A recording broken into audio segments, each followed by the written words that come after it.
There's a lot of things I like about playing the Grandest fleet, but one of the things I enjoy the most about the game is its versatility.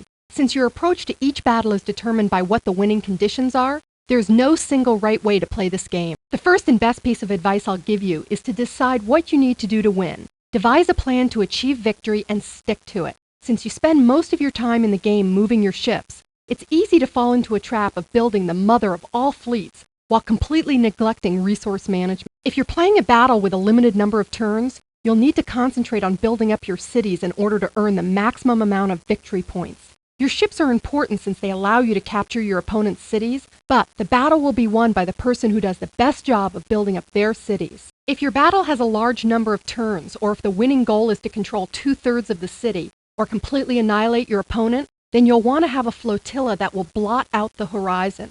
Of course, keep in mind that proper management of your cities will make it easier to put together that fleet of super battleship that will turn the tide of the game. Cities have 3 different values: size, which ranges from 0 to 127, class from F to A, and victory points from 100 to 6,300. The larger your city's size, the harder it is to successfully invade, and the more it produces in culture, technology, and resource points. Culture points used in the Community Assets menu allow you to increase your city's victory points by building operas, hospitals, universities, and other sophisticated signs of civilization.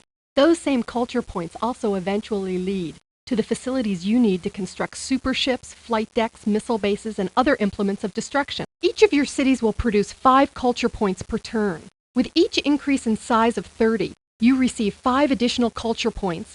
I strongly recommend giving each of your cities a convoy. It only costs 30 culture points. It immediately increases your city class by 1, and it grows the city by 3 each turn. Once you've built a convoy, show some patience with your culture points. It isn't necessary to use them in each turn, and you'll be better off letting the culture points build up so you can use them to build important additions to your city as the game wears on. As you improve a city's class, it increases the number of technology and resource points that it generates each turn.